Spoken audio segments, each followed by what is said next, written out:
우리가 직장 생활할 때 승진하고 싶은 사람은 누구와 좋은 관계를 맺어야 됩니까? 수희 아저씨? 예, 그분도 좋은 관계 맺어야 되겠지만 자기 보스, 자기 직장 상사와 좋은 관계를 맺어야 됩니다. 그래서 다른 사람보다 먼저 출근하고 먼저 더 열심히 일하고 그리고 좋은 성과를 내고 그러면 일을 할 때 언제나 밝게 일하고 무슨 일을 맡기든 아주 즐겁게 그렇게 일을 하면 그 사람은 아주 좋은 결과를 얻게 됩니다. 식당을 통해서 요식업을 통해서 돈을 벌기를 원하는 분은 누구와 좋은 관계를 맺어야 됩니까? 손님하고 좋은 관계를 맺어야 됩니다. 친절해야 되고 음식이 맛있어야 되고 깔끔하면 그러면 잘 됩니다. 그래서 그래야 좋은 결과 일어납니다. 그러면 우리 인생에서 좋은 인생 살아가고 후회 없는 삶을 살아가고 정말 뒤돌아봤을 때 아깝지 않은 시간을 보내지 않고 늘 복된 길을 가기 원하면 우리는 누구와 좋은 관계를 맺어야 됩니까? 예, 두말할 것 없이 우리 인생의 주인이신 하나님과 좋은 관계, 좋은 만남을 가져야만 됩니다. 성도 여러분, 우리 인생의 주인이 우리의 갈 길을 인도하시는 분이 우리 하나님이신 것을 믿으십니까? 그리고 우리가 하나님과의 그 관계가 우리에게 그 길을 가는데 가장 중요한 요소가 되는 겁니다. 내가 하나님 앞에서 좋은 관계를 갖고 하나님을 기쁘시게 해드리고 하나님의 마음에 합한 자로 살아갈 때에 하나님이 우리를 책임져 주시고 하나님께서 우리를 인도하여 주시는 것입니다. 성경은 하나님의 백성이라면, 여러분 하나님의 백성이 아니면 자기 노력한 만큼 이 땅에서 살 수 있습니다. 하나님의 백성이 아니면 자기가 수고한 만큼 재능만큼 살면 그렇게 살 수 있습니다. 그러나 하나님의 백성은 하나님과 더불어 동행하고 하나님과의 좋은 관계와 하나님을 기쁘시게 드림으로 인하여 하나님이 책임져 주시는 인생을 살아갈 때 비로소 그 인생은 우리가 흔히 말하는 성공과 그리고 우리가 말하는 행복한 인생을 살아갈 수 있는 것입니다. 오늘 우리는 하나님의 사람인 것을 믿습니다. 2024년 이 첫 주일 예배를 드리는 이유는 우리가 하나님의 사람인 것을 믿고 하나님을 기쁘시게 드려야 우리의 이 한 해 가는 길들이 주께서 책임져 주시고 때로는 골짜기를 걸어갈지라도 주의 지팡이와 막대기가 나를 안위해 주시고 때로는 목마를 때에 잔잔한 물가로 꼴이 필요할 때에 푸른 초장으로 인도해 주신 하나님의 은혜를 체험할 줄 우리가 믿기 때문에 우리는 하나님의 사람이기 때문에 하나님 앞에 엎드리는 것입니다. 우리가 나아갈 때 누구를 기쁘게 해드려야 됩니까? 사람을 기쁘게 한다면 잠시의 유익이 있지만 여러분들 사람이라는 것은 언제나 우리에게 등을 돌릴 수 있는 존재입니다. 언제든지 자신의 유익과 내가 가진 유익이 반하면 언제나 우리를 떠날 수 있는 것이 인간이라는 존재입니다. 그러나 영원히 나를 버리지 아니하시고 영원히 나를 모른다 하지 아니하시고 나의 깊은 신음소리에도 귀 기울여주시는 분은 우리 만군의 여호와 하나님인 것을 믿고 이 안에 온전히 주님 손 꼭 잡고 날아갈 수 있는 우리 하나님의 사람들, 주의 백성들 다 되시기를 주님의 이름으로 축원합니다. 엉뚱한 손 잡고 가면 큰일 나요. 엉뚱한 손 잡고 가면 큰일 나요. 요즘에 놀이동산에 많이 가요. 그러면 놀이동산에 아이들이 많으니까 엄마가 애 손잡고 한참 가다 보니까 자기 애가 아니에요. 여러분 그런 영상 많이 보셨죠? 그러니까 다른 애 엄마가 뛰어왔고 자기 애 찾아가고 이런 것도 있어요. 누구 손잡고 가느냐가 중요한 거예요. 누구 손잡고 가느냐. 우리가 주님 손잡고 가야 된다는 겁니다. 자, 그러면 우리가 하나님을 기쁘시게 해드리고 하나님과 좋은 관계 속에 살아가려면 그러면 하나님이 뭐를 기뻐하시는지 알아야 될 거 아닙니까? 내가 누구를 기쁘게 하겠다 그러면 뭐를 기뻐하는지 알아야 기쁘게 해드리죠. 우리가 오늘 본문은 주님이 기뻐하시는 것이 무엇인지 그 답을 한번 찾아보라고 우리에게 도전을 합니다. 10절 말씀입니다. 주를 기쁘시게 할 것이 무엇인가 시험하여 보라. 주님이 기뻐하시는 것이 뭔지 한번 좀 테스트해 보아라. 어떻게 하는 것이 주님이 기뻐하시는가? 어떻게 살아가는 인생이 주님이 기뻐하시는 인생이 살아갈지를 좀 고민하고 그렇게 한번 애써 봐라. 이렇게 말씀하고 있는 것입니다. 우리가 누구를 기쁘게 해준다 그러면 그 사람이 기뻐하는 걸 알아야 될 거 아니에요. 기뻐하는 걸 알아야 될 거 아니에요. 그냥 내가 기뻐하는 방식대로 하면 그 사람이 다 기뻐하는 거 아닙니다. 이소부화에도 그런 얘기가 있잖아요. 주둥이군 두루미하고 여호와하고 밥을 서로 대접하는데 긴 물병에다가 물고기 집어넣으면 그거 누가 먹어요? 그건 자기만 좋아하는 거예요. 그런 식으로 대접하는 거, 그거는 상대를 기쁘게 줄 수 없는 겁니다. 우리 교회가 매월 셋째 주일날 우리 YCAM 중심으로 결혼 준비학교를 합니다. 결혼 준비학교 하는 것 중에 우리가 공부했던 내용이 게리 체프만 얘기를 제가 많이 하지 않습니까? 게리 체프만이라는 기독교 상담가가 있는데 그분이 쓴 책 중에 5가지 사랑의 언어라는 책이 있습니다. 굉장히 유명한 책인데요. 5가지 사랑의 언어. 그 책에는 뭐라고 되어 있냐면 사랑을 할 때 나의 방식이 아니라 저 사람이 기뻐하는 방식대로 사랑을 하라는 거예요. 사람이 사랑을 느낄 때 정도 차이가 다 있다는 겁니다. 그 이제 5가지를 정리를 했는데 첫 번째가 뭐냐 하면 인정받는 말. 그러니까 나를 인정해주고 나를 격려해주는 말에 사랑을 느끼는 사람이 있고, 또 하나는 함께하는 시간, 그러니까 같이 시간을 오래 보내야 기뻐하는 사람이 있고, 선물을 받아야 기뻐하는 사람이 있고, 그리고 봉사해줘야, 그러니까 뭐 자기를 막 잘해줘야 사랑을 느끼는 사람이 있고, 스키집 손잡고 가거나 늘 어깨동무하거나 팔짱을 끼거나 이런 걸 해야 사랑을 느끼는 사람이 있다는 거예요.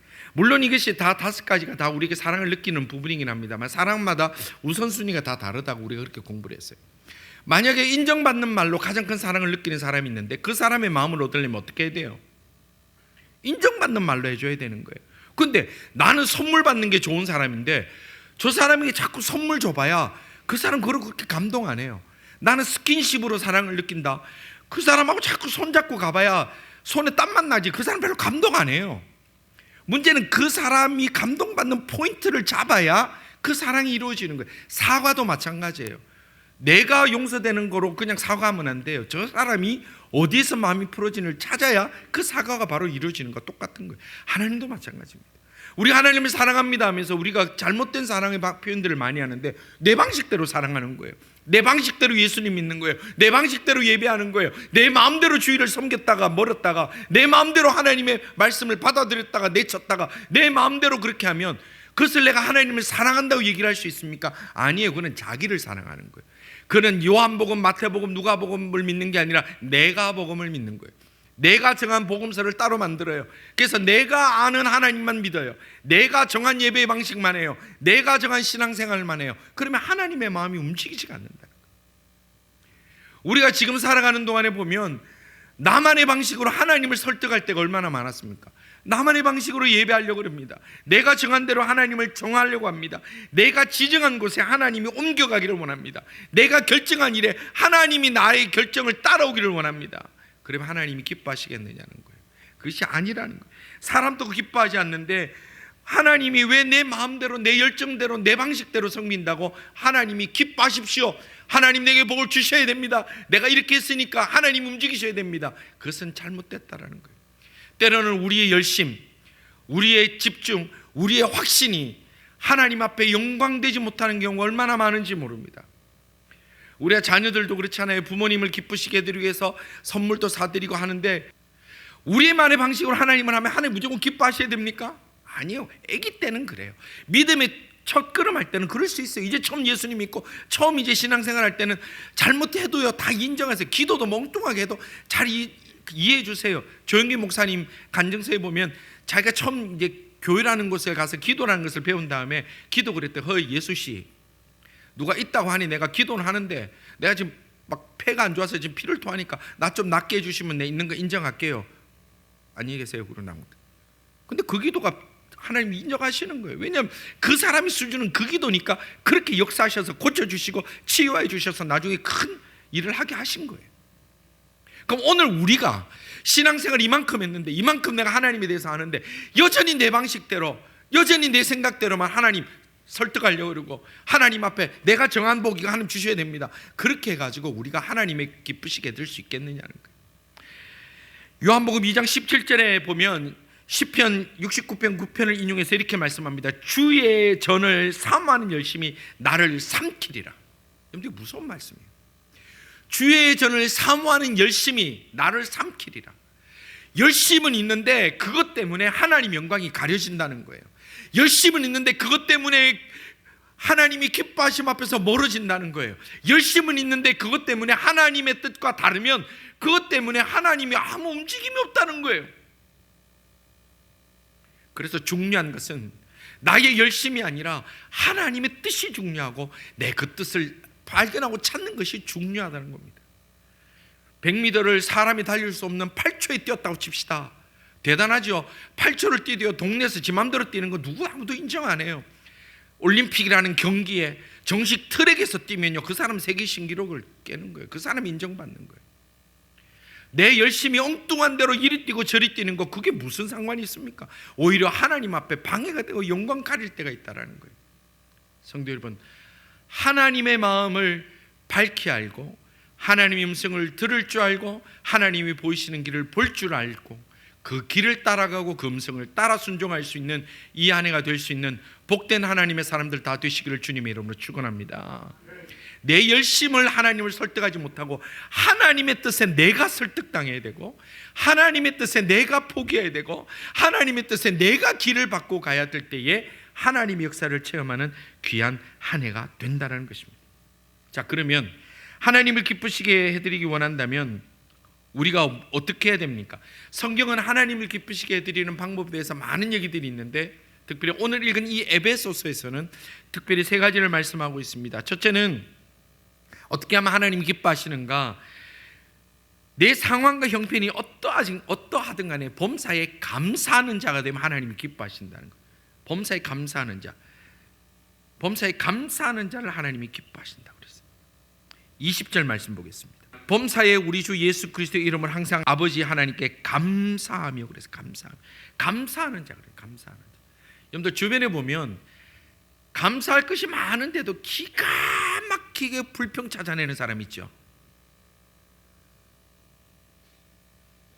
혹시 이 중에 여러분들 시어머니를 떠올리신 분들은 근데요, 정말 이 사람이 여기서 감사할 수 있나? 그런데도 감사한 사람이 있어요. 그러면 옆에서 우리가 봐도 같이 기뻐요. 저 감사하기 힘든 상황에서 저래도 감사하는구나. 같이 기뻐요. 하나님이 어떻게 기뻐하십니까? 어떤 형편이든 감사하는 사람을 기뻐하신다고 그랬어요. 성도 여러분, 우리가 예수 믿으면 다 잘 됩니까? 예수 믿으면 사업하면 다 잘 되고 공부하면 다 좋은 되고 직장 가면 다 승진합니까? 아니에요. 우리가 어려움과 환난 가운데서도 예수를 믿는 사람은 포기하지 않고 주님을 의지할 수 있기 때문에 예수 믿는 복이 거기에 있는 거예요. 그러면 여러분들 우리의 상황이 얼마나 어려울지라도 각자마다 눈물 나는 제목이 없는 집이 없잖아요. 다 있을지라도 하나님이 기뻐하시면 그 가운데 감사를 찾아내는 자에게 주님이 기뻐하신다면 여러분들 이 안에 살아가실 동안에 행여나 이전에 너무 슬프고 고통스러웠던 제목이 있을지라도 그 가운데 감사를 찾아내므로 하나님의 놀라운 은혜를 체험하며 살아가는 귀한 하나님의 사람들 다 되시기를 주님의 이름으로 축원합니다. 또 하나님 뭐를 기뻐하시느냐? 앞선 19절 말씀인데 찬송하는 자를 기뻐하신다고 그랬어요. 늘 찬송하는 자 19절에 이런 말씀합니다. 시와 찬송과 신령한 노래들로 서로 화답하며 너희의 마음으로 주께 노래하며 찬송하며 그랬어요. 찬송하며. 여러분들 우리가 사람들이 이렇게 봐도요, 콧노래 흥얼거리는 사람 보면 되게 기분 좋지요. 이제 딸들에게 설거지를 이렇게 한 번씩 이렇게 하라고 그래요. 엄마 좀 도와드려. 그러면 딸들이 설거지 할 때도 콧노래 흥얼하면서 막 무슨 노래하면서 하면요, 뒤에서 봐도 되게 기분 좋아요. 근데 이게 설거지를 하자는 건지 오늘 그릇을 다 우리 집안 그릇 다 바꾸자는 건지 다그닥 가락가락 그러고 탁 떨어지니까 그릇 하고 있으면 여러분들 그거 볼 때 부모님이 기쁩니까? 똑같이 그릇을 씻기는 거지만요, 부모님 불편해요. 오히려 화나요. 주님이 우리가 뭐라 말씀하시냐면 찬송하며 살아라고. 찬송하며. 사도행전 16장에 보면 바울과 실라가 감옥에 갇혔어요. 예수님 전하다가 감옥에 갇혔어요. 매를 맞았다 그랬어요. 근데 대충 집어갔겠어요? 죽도록 맞은 거예요. 거기서 억울하지요. 감옥에 갇혀 있습니다. 근데 그들이 선택한 게 뭡니까? 거기에서 기도와 찬송을 했다 그랬어요. 기도와 찬송. 옥이 흔들립니다. 그리고 문이 열립니다. 그리고 그로 인하여 그 간수가 예수님을 믿습니다. 주 예수를 믿으라. 그리하면 너와 내 집이 구원을 얻으리라. 그래서 그 간수와 그리고 자주장사 루디오와 그리고 귀신 들렸다가 나음받은 여인이 모여서 유럽 최초의 교회가 생겼는데 그 교회가 바로 빌립보 교회입니다. 기도와 찬송이 옥을 흔들고 옥문이 열려서 하나님 역사를 드러내게 한 것처럼 오늘 우리가 살아가는 동안에 때로는 억울할 때가 있고 때로는 속상할 때가 있고 때로는 맞아서 아플 때가 있지만 그 가운데 찬송의 소리가 우리 입 가운데, 우리 마음 가운데, 우리 머리 가운데, 우리 영혼 가운데 떠나지 아니하므로 옥터가 흔들려서 닫혀져 있던 곤고한 옥문이 열려지고 산이 무너지고 바다가 열려지는 놀라운 은혜를 체험할 수 있는 살아있는 신앙을 체험하는 하나님의 사람들 다 되시기를 주님의 이름으로 축원합니다. 그게 진짜 복인 거예요. 그게 복인 거예요. 고통 가운데도 웃을 수 있고 찬송할 수 있는 사람, 그 사람이 제일 센 사람이에요. 그 사람이 제일 센 사람. 찬양에는 능력이 있습니다. 기도에는 능력이 있습니다. 체험한 사람은 거기를 떠날 수 없는 거예요. 떠날 수 없는 거예요. 그래서 올해는요, 여러분들 예배 잘 좀 일찍 오셔서 우리 영국 형제 찬양하고 하는 거 얼마나 은혜가 되는지 몰라요. 찬양 잘 준비해서 합니다. 함께 힘있게 찬양하고 또 새로운 찬양도 배우시고 그렇게 가슴을 열고 그렇게 하나님 앞에 예배로 나가는 그런 우리 성도들 다 되었으면 좋겠습니다. 또 하나님이 기뻐하시는 게 뭘까요?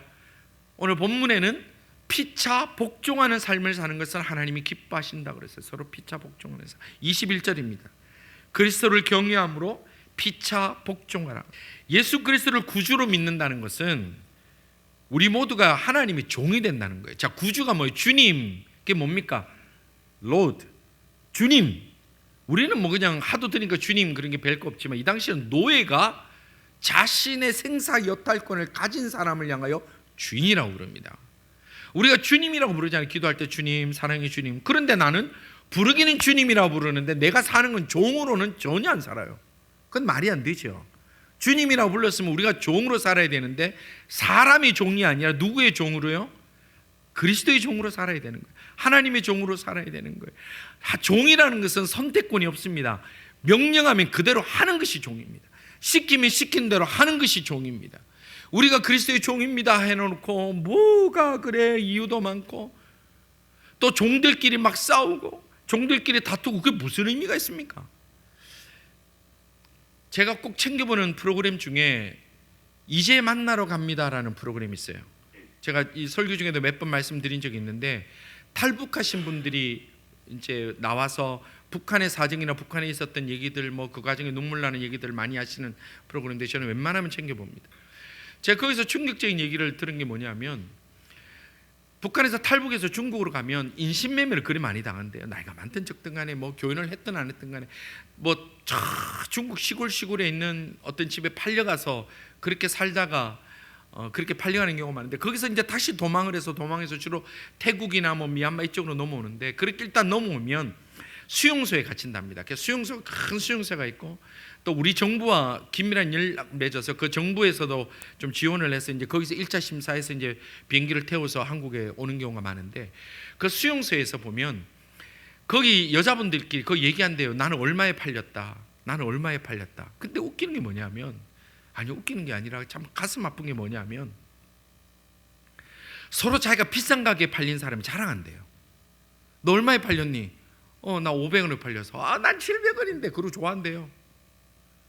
여러분 비싸게 팔리면 뭐예요? 비싸게 팔린 것도 인신매매 당한 거예요. 싸게 팔리면 뭐예요? 그것도 인신매매 달린 거예요. 오늘 우리가 땅을 살아가면서 우리가 자꾸 내가 얼마에 팔렸는지 내가 얼마짜리인지를 자꾸 그거를 자랑하면 그게 자랑거리가 아니라는 거예요. 종들은 하나님 앞을 기쁘시게 드리지 내가 얼마짜리라 그거에 기뻐하는 게 아니라는 거예요. 내가 얼마를 이뤘다, 내가 얼마를 가졌다, 얼마를 뭐 누렸다, 내가 뭐를 어떻게 됐다, 그거는 하나님 앞에 우리가 자랑할 것이 아니라 오늘 본문이 뭐라고 하냐면 하나님이 기뻐하시는 것은 피차 서로 복종하라고 그랬어요. 서로 겸손히 서로를 높여드리고 나보다 남을 낮게 여길 때에 그때 하나님이 기뻐하시는 것이고 그때 서로 겸손하게 서로를 높여드리며 헌신하는 사람을 통해서 하나님이 그 사람을 높여주시고 그 사람을 사용하여 주시고 그 사람을 빛되게 하여 주신다. 성경은 그렇게 말씀하고 있는 것입니다. 성도 여러분, 우리가 살아갈 때 보면 뭐 내 값이 얼마짜리다 한다고 해서 여러분들 부러운 사람이 있어요. 사실 그 부러운 거 없잖아요. 막 사람 앞에 인상 써봐야 여러분들 사람 무섭습니까? 여기 지금 이민까지 와서 누가 인상 쓴다고 무서워하는 사람 한 사람도 없습니다.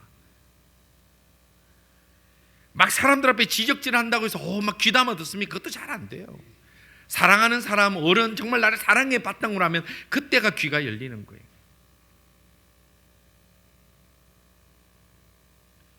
서로 복종하고 나보다 남을 여기면 그때는 사람은 몰라줘도 하나님이 높여주시고 하나님이 높여주시고 피차 섬기는 사람이 많으면 가정이 행복합니다. 엄마도 막 서로하고 아빠도 퇴근하자마자 야 오늘 뭐 먹고 싶으면 막 하고, 딸들도 갔다 오자마자 막 하고, 아들들도 청소 제가 할게요 이러면 그 집은 행복해요. 서로 막 하면 행복해요. 들어오자마자 남편은 아내 눈치 밥을 주나 안 주나 살살 보고, 아내는 남편이 외식하자 하나하나 눈치 살살 보고, 애들은 집에 돌아가 엄마 아빠 분위기 어떤지 눈 살살 살펴보고, 아들 놈은 들어오지도 안 하고. 그런 집이 행복합니까? 여러분, 라면 한 그릇 먹어도 웃으면서 깔깔거리고 맛있다 그러고 먹는 집은요 천국입니다. 그러나 스테이크 먹으면서 네가 잘했니 내가 잘했니, 스테이크를 잘못 구웠니 탔니 그러면 그 집이 지옥입니다. 가정에서도 서로를 높여주면 그 가정이 천국 됩니다. 교회도 마찬가지입니다. 교회도 마찬가지입니다.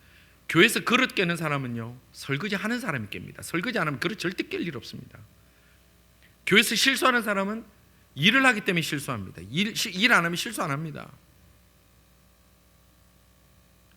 나보다 남을 낫게 여기고 서로를 섬긴다는 것, 피차 복종한다는 것은 하나님이 기뻐하시는 거기 때문에 그런 사람들이 많으면 가정도 행복하고 교회도 행복하고 이 세상도 행복해지는 거예요. 그런 가정과 그런 교회와 그런 이 땅의 삶을 누릴 수 있는 하나님의 사람들 다 되시기를 주님의 이름으로 축원합니다.